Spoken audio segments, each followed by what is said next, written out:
जो जीवन आगे की तरफ बढ़ना चाहिए था तो वो जीवन पीछे की तरफ जा रहा था। जो हमें फायदा होना चाहिए था वो आपको नुकसान उठाना पड़ रहा था।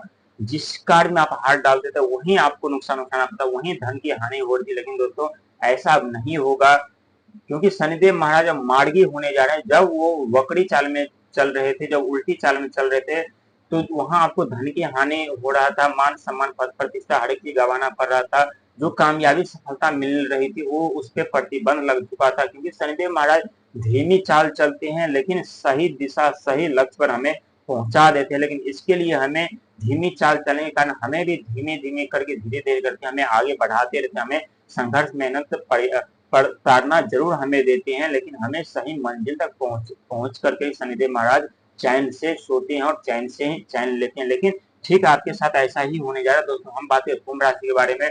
जैसे लग रहा था कि जीवन थम सा गया है, ना तो पीछे जा रहा है ना आगे जा रहा है, बीच नदी में आकर के जीवन रुक सा गया है। वहां आप परेशान हो रहे थे, विचलित हो रहे थे कि मिलने वाली सफलता हमें क्यों नहीं मिल रही, मिलने वाली कामयाबी हमें क्यों नहीं मिल रही, हमें क्यों बार असफलता हाथ लग रही है, क्यों हमारे जीवन में इतने संकट समस्याओं का सामना करना पड़ा है। दोस्तों 28 नवंबर 2025 के दिन शनिदेव महाराज फिर से मार्गी होने जा रहे, यानी सीधी चाल चलेंगे। और सीधी चाल चलने के कारण जो भी आपके जीवन पे प्रतिबंध लगा हुआ था, जो जीवन थम सा गया था, पीछे की तरफ जा रहे थे, जैसे लग रहा था कि कई साल हम पीछे चले आए हैं, जो कई साल हमें आगे जाना चाहिए था वो नहीं हो रहा था। लेकिन चिंता करने की जरूरत नहीं है। शनिदेव महाराज धीमी चाल जरूर चलते हैं, लेकिन आपके वित्त और फाइनेंशियल मंत्री यानी राहुदेव महाराज है, क्योंकि आपकी जीवन कितनी भी धीरे धीरे करके शनिदेव महाराज क्यों न ले जाते हैं, लेकिन राहुदेव महाराज की जब भी दृष्टि पड़ती है आपके जीवन अचानक से परिवर्तन हो जाते हैं। अचानक से या तो 5 से 10 साल आगे चले जाते हैं या 5 से 10 साल पीछे चले जाते हैं, लेकिन अब आपकी जीवन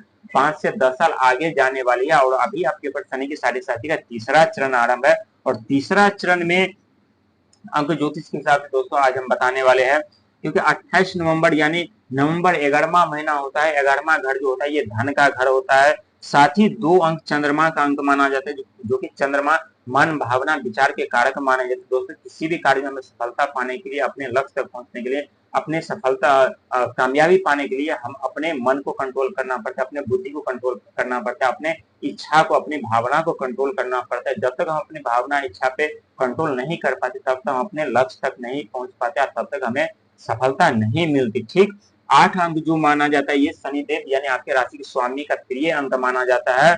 और 8 अंक होने के साथ साथ शनिदेव महाराज यानी आपके दूसरे घर में विराजमान है, धन के घर में विराजमान है। धन का घर ये दूसरा घर हुआ, और ये महीना जो शनिदेव मार्गी होने जा रही है ये 11वां महीना है, यानी 11वां महीना में धन के घर पे दृष्टि होने के कारण जो धन की हानि हो रही थी या धन का आगमन नहीं हो पा रहा था, या काफी संघर्ष मेहनत करने के बावजूद भी उसका शुभ फल नहीं मिल रहा था, अब उसका पूरा का पूरा लाभ, पूरा का पूरा फल आपको प्राप्त होने वाला है, और ये 100% सत्य साबित होगा। वहीं छठे घर में देवगुरु बृहस्पति की दृष्टि, दोस्तों अंक ज्योतिष में छठा घर जो है ये शुक्र का अंक माना जाता है, जिसको शुक्र सुख वैभव के कारक माने जाते हैं। जो भी हम अपने जीवन में सफलता पाते हैं, सुखी जीवन जीते हैं, घर मकान वाहन इत्यादि जो भी हमें प्राप्त होता है सब शुक्र महाराज के ही कारण प्राप्त होते हैं। लेकिन छठा घर जो माना जाता है, छठा घर गुप्त रोग का माना जाता है, शत्रु का माना जाता है, धन हानि का माना जाता है, कर्जे का माना जाता है।